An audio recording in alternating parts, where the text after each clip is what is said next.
So that one day, relationship purely established, the will of the international community no longer.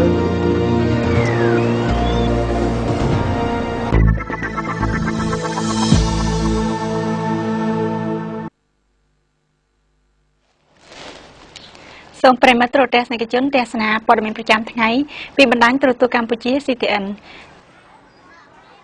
គណៈគ្រប់គ្រងវិទ្យាស្ថាននិងសាលារៀនអន្តរជាតិអាមេរិកកាំងបានដឹកនាំសិស្សានុសិស្សនៃវិទ្យាស្ថាននិងសាលារៀនចំនួន510នាក់មានលោកគ្រូអ្នកគ្រូនិងបុគ្គលិកទាំងពីរផ្នែកចំនួន170នាក់នៅក្នុងដំណើរទស្សនកិច្ចសិក្សាពេញមួយថ្ងៃទៅកាន់ខេត្តកំពង់ឆ្នាំងដែលមានចម្ងាយ91គីឡូម៉ែត្រពីរាជធានីភ្នំពេញនេះគឺជាលើកទី5ហើយដែលវិទ្យាស្ថាននិងសាលារៀនបានរៀបចំកម្មវិធីទស្សនកិច្ចសិក្សានេះឡើងដើម្បីឲ្យសិស្សានុសិស្សស្គាល់ពីតំបន់ប្រវត្តិសាស្ត្រនិងរមណីយដ្ឋាននានានៅក្នុងទឹកដីខេត្តកំពង់ឆ្នាំងព្រមទាំងឲ្យសិស្សានុសិស្សឃើញផ្ទាល់អំពីអ្វីៗដែលគេបានសិក្សាកន្លងមកតាមរយៈសៀវភៅក្រោយពីបានធ្វើទស្សនកិច្ចសិក្សាតាមតំបន់ខាងលើវិទ្យាស្ថាននិងសាលារៀនសង្ឃឹមថាសិស្សានុសិស្សនឹងយល់ដឹងបានស៊ីជម្រៅនៅតំបន់នីមួយៗដែលពួកគេបានចុះទៅទស្សនកិច្ចផ្ទាល់និងសង្ឃឹមទៀតថា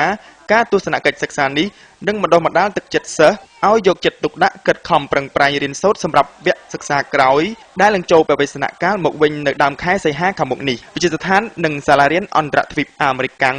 គឺជាគ្រឹះស្ថានដែលកំពុងតែត្រូវការទទួលគាំទ្រពីសំណាក់មាតាបិតាក៏ដូចជាសិស្សានុសិស្សផ្ទាល់ថាវិទ្យាស្ថាននិងសាលារៀនតែងតែបានផ្ដោតទៅលើគុណភាពនិងវិន័យជាចម្បងដែលក្នុងនោះពោពេញទៅដោយគ្រូល្អៗមានគរុកោសល្យនិងបទពិសោធន៍នៅក្នុងការបង្រៀន